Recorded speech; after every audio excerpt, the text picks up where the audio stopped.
অশান্তি অশান্তি আর ফিতনার ঘর বাসা বাঁধতেছে আমাদের ঘরগুলিতে। কথা বলুন ঠিক কিনা? এটার বেশি অর্ধেক কারণ হলো নারীরা পর্দা না থাকার কারণে, নারীরা ইমানের হালতে না থাকার কারণে, নারীরা আমলের হালতে না থাকার কারণে ঘরে ঘরে ঘরে ঘরে অশান্তি আজ বাসা বাঁধতেছে। কথা বলুন ঠিক কিনা? আপনার ঘরে আপনি একজন নেককার নারী উঠে এনেন। পৃথিবীর ভিতরে সবচেয়ে বড় শ্রেষ্ঠ সম্পদ বলা হচ্ছে একটা নেককার মহিলা। বুঝে থাকলে বলুন আল্লাহু আকবার, আর একটু জোরে বলুন না আল্লাহু আকবার। আর দুনিয়া কুল্লুহা মাতা ওয়া খায়রুল মাতা আল মারআতুস সালিহা। হাদিসে আল্লাহর নবী বলেন সমস্ত দুনিয়াটাই তো সম্পদ, কিন্তু এই সম্পদের ভিতরে তোমার জন্য সবচেয়ে বড় সম্পদ হলো একজন নেককার বিবি, একজন নেককার বিবি। এই জন্য বাবাজিরা আমার, ভাইরা আমার, ঘরে ঘরে আমাদের মেয়েদেরকে ইসলামী শিক্ষায় শিক্ষিত বানানো দরকার। একটা মেয়েকে যদি লালতে পারেন আর পুষতে পারেন, ছেলেরা তাড়িয়ে দিতে পারে, কিন্তু একটা মেয়ে কখনো তার মার বাবাকে কখনো তাড়িয়ে দিতে পারে না। আমাদের নবী, বিশ্ব নবী জনাবে মুহাম্মদুর রাসূলুল্লাহ সাল্লাল্লাহু আলাইহি ওয়াসাল্লামের ঘরে আল্লাহ তাআলা যে কয়টা পুত্র সন্তান দান করেছিলেন সবগুলিকে ছোট ছোট হালতে আল্লাহ নিয়ে গেলেন। তিনার ঘরে যেই মেয়েগুলি দিয়েছিলেন, এক একটা মেয়ে নবীজি বলেন আমার কলিজার টুকরা রে।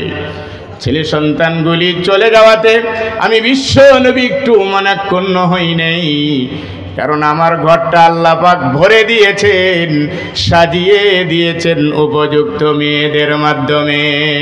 আল্লাহু আকবার বলেন। আল্লাহর নবীর ঘরে যেই মেয়েগুলি আসছিল সেই মেয়েদের ভিতরে অন্যতম হচ্ছে ফাতেমা রাদিয়াল্লাহু তাআলা আনহা। নবীজির কতটা দরদি ছিলেন। আমার নবী, বিশ্ব নবী হযরত খাদিজাতুল কুবরা রাদিয়াল্লাহু তাআলা আনহা যেদিন দুনিয়া থেকে বিদায় হয়ে গেল, নবীজির স্ত্রী, নবীজিকে সব সময় যিনি কাছে রেখে সান্ত্বনা দিতেন, নবীজির দুঃখ দুর্দশা যিনি গোছাতেন খাদিজা। খাদিজা যেদিন বিদায় হয়ে গেল, নবীজির চোখের পানি থামে না, আর বলে আজকে থেকে জমিনের উপরে কে আমাকে সান্ত্বনা দিবে? আমি যখন দ্বীনের দাওয়াতে এই জমিনের উপরে যখন আমি দাওয়াতে বের হয়েছি, কাফের আর মুশরিকরা চতুর্দিক থেকে ঘেরাও করে করে আমি নবীজিকে শুধু গালি দেয় নাই রে, আমি নবীজির গায়ের উপরে তারা হাত উঠিয়েছে, আমি নবীজির উপরে তাদের প্রহার আর যন্ত্রণা শুরু করে দিয়েছে। আমি নবী যখন বাহিরে ছিলাম তাদের যন্ত্রণায় পেরেশানিগ্রস্ত হয়ে যেতাম, কেউ সান্ত্বনা দিতে আসতো না। যখন আমি খাদিজার ঘরে ঢুকে যেতাম, খাদিজা আমাকে এমন আপন করে নিত, খাদিজার আদরে যত্নে আমি নবী সারা দিনের কষ্ট আর যন্ত্রণাকে আমি ভুলে যেতাম। আল্লাহু আকবার বলে। সেই খাদিজা যেদিন বিদায় হয়ে গেল, নবীজি আমার চোখের পানি ছেড়ে ছেড়ে কাঁদে আর বলে কে রে আমাকে সান্ত্বনা দিবে? আমি এখন বিপদে পড়লে সান্ত্বনার বাণী কে শোনাবে? দুনিয়ার কেউ আগায় আসে নাই, দুনিয়ার কেউ নবীজির এই দুঃখের কথাগুলি শুনে নাই। হযরতে ফাতেমা এই কথাগুলি শোনার পরে সামনে আগায় আসলেন, বললেন বাবারে কি বলে কাঁদেন? আমার মা বুঝি দুনিয়া থেকে চলে যাওয়ার পরে আপনি অসহায় হয়ে গেছেন। দেখতেছি মায়ের জায়গা পুরা করতে পারবো না রে নবী, মায়ের জায়গা পুরা করতে পারবো না রে বাবা, কিন্তু মা আমাকে এমন শিক্ষা দিয়েছেন বাবারে, মায়ের কোনো শূন্যতা আমি ফাতেমা আমার জীবনে আপনাকে অনুভব করতে দেব না। নবীজি ফাতেমার দিকে তাকায়া চোখের পানি ছেড়ে দিলেন, বললেন আরে এই মেয়ে কত বাবার ঘরে জন্মিলে বাবা এই মেয়েদের সহ্য করতে পারে না। আমি নবীজির আগমন যখন ঘটেছে তখন আমি দেখেছি একটা মেয়ে সন্তান ঘরে জন্ম নেওয়ার পরে দুনিয়ার পছন্দ বাবা মা মিলে মেয়েকে দেখতে পারবে না, রাখতে পারবে না। জীবন্ত মেয়েটাকে কবর দিয়ে পর্যন্ত তারা দুনিয়ার থেকে বিদায় করেছে। মেয়েরা এত দয়ালু, মেয়েরা এত দয়ালু হয় জানে না, আমার উম্মতেরা জানে না। ফাতেমা রে, ভুলিয়ে দিলে তোর মায়ের সুন্দরতা। তুই কি আসলেই পারবে আমাকে দেখে রাখতে? তুই কি আসলেই পারবে আমাকে সাহস জোগাতে? ফাতেমা বললেন, কি বলেন বাবা? আমি দেখেছি আমার মায়ের কাছ থেকে খুব কাছে দেখেই দেখেছি, মা যেভাবে আগলে ধরে রেখেছিল। বাবা রে, ওয়াদা দিলাম কোনোদিন বিন্দু পরিমাণ কোনো কম করব না, বেশি করার চেষ্টা করব। আল্লাহু আকবার। নবীজি খুশি হয়ে গেলেন। সেই নবীজির জীবনে যেই দিন নাকি অন্তিম বেলা নেমে আসলো, নবীজি দুনিয়ার থেকে বিদায় হয়ে যাবেন, দুনিয়ার মানুষেরা সব পেরেশান। দুনিয়ার এমন কোনো মুসলমান নাই, দুনিয়ায় এমন কোনো সাহাবী নাই, আল্লাহর বান্দারা নাই রে যাদের চোখে পানি আসে না। নবীজির এই অবস্থা দেখে সবাই কাঁদে, কিন্তু সব কান্নার ভিতরে ফাতেমার কান্নাটা এমন হয়ে গেল, ফাতেমার ধৈর্যই ধরতে পারে না। বারবার বলেন, বাবাজি রে, কারে বুকে আগলে ধরে আজ থেকে আমি বাঁচব? আপনি তো বলেছিলেন কে আপনাকে সান্ত্বনা দিবে, আমি তো দিলাম। বাবারে, এবার আপনি চলে যাচ্ছেন, কে আপনার জায়গাটা আবার পুরা করবে? আমি কেমনে থাকবো এই জমিনের উপরে? আপনি ছাড়া তো আমি একটা দিনও থাকতে পারবো না। বাবা হে, আমি আপনার মেয়ে, আপনি আমার বাবা। মার নবী, বিশ্ব নবী সেই দিনও বলেছিল, ফাতিমারে তুই শুধু আমার মেয়ে না, তুই হলে আমার কলিজার টুকরা। তুই কাঁদিস না, তোর চোখের পানি আমি সহ্য করতে পারি না, तमाम पृथिवीर सब सह्य करते पारी रे फातेमा तोर चोखेर पानी आमी सह्य करते पारी ना तुई चोखेर पानी बंद कर पृथिवी एमन एक जायगा रे इच्छे करलेई थाका जाबे ना कत नबीरा आमार आगे एसेछिलो सबाई चले गेছে आमिও चले যাব किन्तु फातेमा रे आमी तोरे एकटा सुसंबाद दिए जाई कानटा आमार कानेर दिके लागाया दे कानटा नबीजीर मुखेर दिके लागाय देওয়ার পরে नबीजी बोललेन फातेमा रे काঁদবে ना तोर काঁদা आमी सह्य करते पारी ना चले गेलाम रे ওয়াদা दिए गेलाम जमिनेर नीचे सर्वप्रथम तुई फातेमार साथे आमार देखा हये जाबे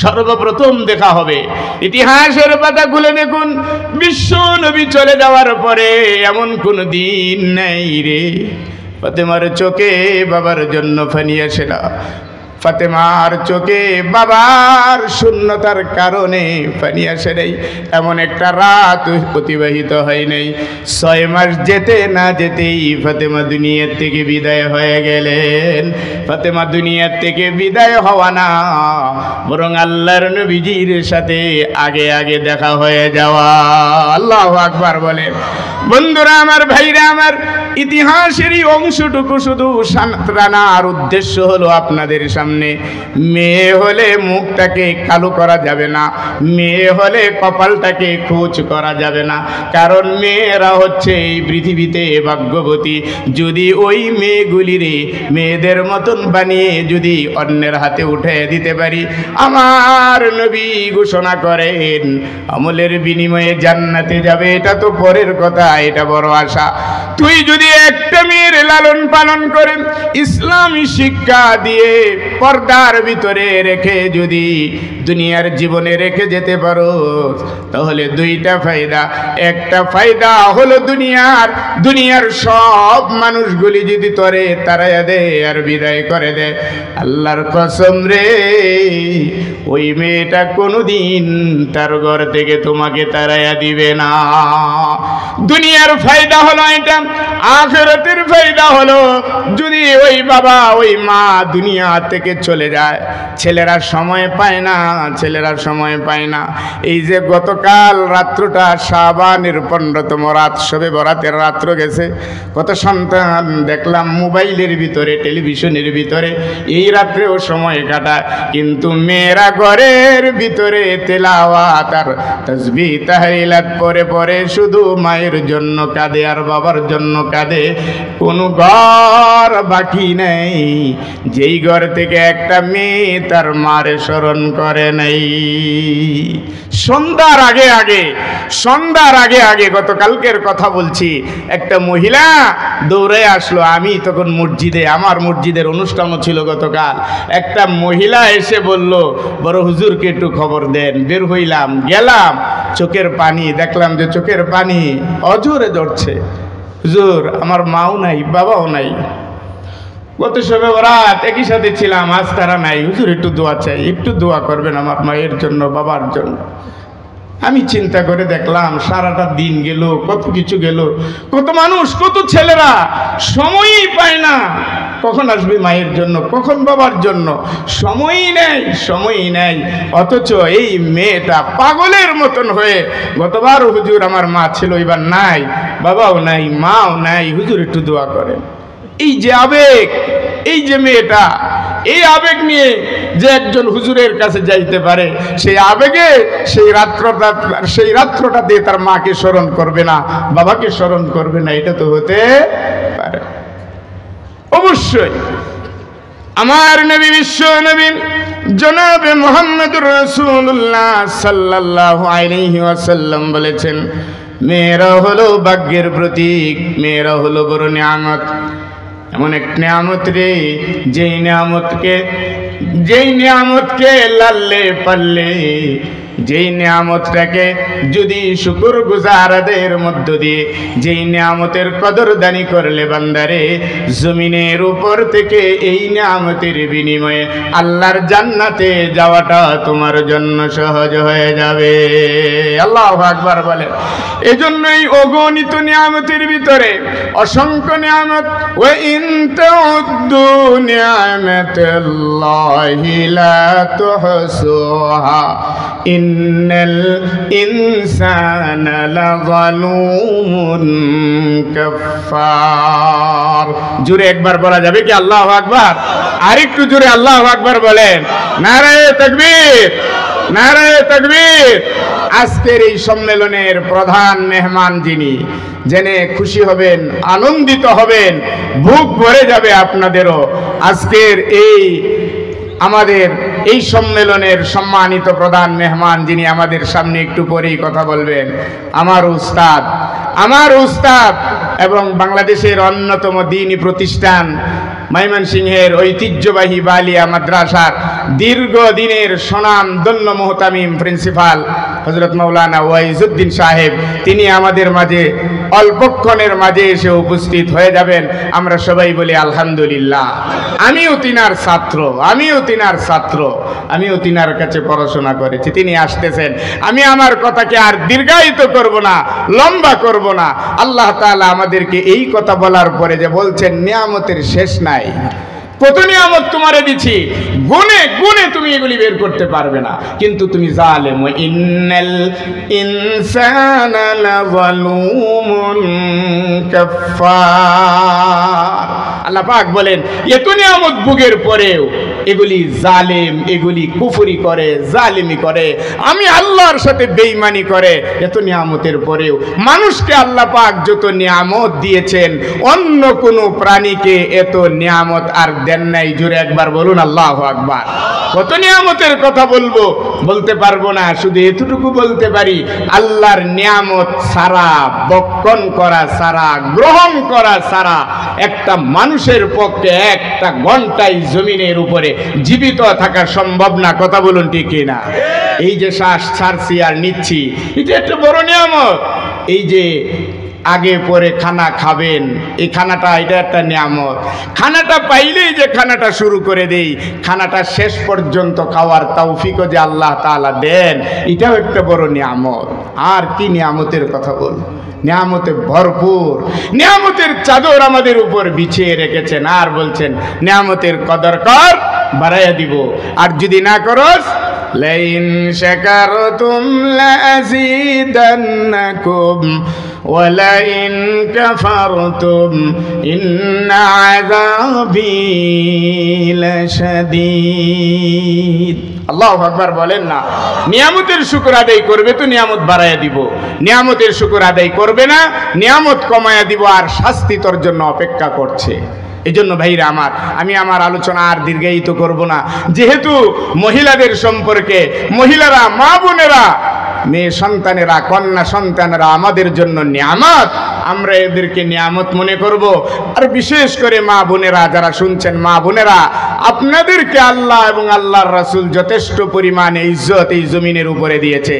আপনারা কোরআন এবং হাদিস মোতাবেক যেই ইজ্জত আর মর্যাদা আল্লাহ দিয়েছে, সেই ইজ্জত আর মর্যাদার ভিতরেই আপনারা সীমাবদ্ধ থাকুন। কিছু প্রগতিশীল দুনিয়াবিদরা সম অধিকারের নামে, পুরুষ এবং নারী সম অধিকারের নামে যারা মহিলাদেরকে রাস্তায় নামায়, ঘর থেকে রাস্তায় নামায়, পর্দার থেকে বাহিরে নিয়ে আসে সম অধিকারের নামে, এরা আপনাদের কোনোদিন বন্ধু হতে পারে না, এরা হলো আপনাদের চির দুশ্মন। কথা বলুন ঠিক কিনা? আপনাদেরকে চলতে হবে, আপনাদেরকে পথ অবলম্বন করতে হবে, আপনাদেরকে মানতে হবে। যেই জায়গায় আল্লাহ আপনাদেরকে সম্মানের জায়গায় রেখেছেন, যেই জায়গায় নবী মুহাম্মদ সাল্লাল্লাহু আলাইহি সাল্লাম সম্মানের জায়গায় রেখেছেন, সেই জায়গায় থাকুন। সেই জায়গায় থেকে থেকে আল্লাহ আর আল্লাহর রাসূলকে মানতে থাকুন। জান্নাতের পথ সুগম হবে, পরিবারের শান্তির পথ সুগম হবে। প্রত্যেকটা পরিবারের শান্তির ফয়সালা নির্ভর করে মহিলাদের উপরে। এজন্য মা বোনেরা আমার, ঘরে ঘরে টেলিভিশনের প্রতিযোগিতা নয়, ঘরে ঘরে টেলিভিশনের প্রতিযোগিতা নয়, ঘরে ঘরে প্রতিযোগিতা হোক কার ঘরে নামাজের জায়গাটা কত সুন্দর, কার ঘরে প্রতিদিন নিয়মিত নামাজগুলি ওয়াক্ত মতো আদায় করা হচ্ছে, সেই প্রতিযোগিতায় নামুন। কথা বলুন ঠিক কিনা? টেলিভিশনের প্রতিযোগিতায় আমাদেরকে ধ্বংস করে দিয়েছে, একেবারে ধ্বংস। বলবেন যে হুজুর আপনি টেলিভিশনের হুজুর, আপনি টেলিভিশনের বিরুদ্ধে কথা বলতে হইলে এটা কি হইল? স্বজাতির বিরুদ্ধে যুদ্ধ ঘোষণা করা হইল। যে না, টেলিভিশনের হুজুর হইলে কি হবে? তাই বলে টেলিভিশন জায়েজ হালাল এই ফতোয়া দিয়া যাওয়া আমার পক্ষে সম্ভব না। আমরা হুজুররা যাই যে অন্তত টেলিভিশনের 24 ঘন্টা পসাগান্দা সময়ের ভিতরে অন্তত 10টা মিনিট যেন কোরআনের একটা ছোঁয়া পায় যায়। কিন্তু দুর্ভাগ্য, এই জাতির দুর্ভাগ্য, আমি দেখেছি তো, এই জাতির দুর্ভাগ্য, টেলিভিশনে যখন আমাদের মতন হুজুররা পর্দায় হঠাৎ করে বেশি উঠে যে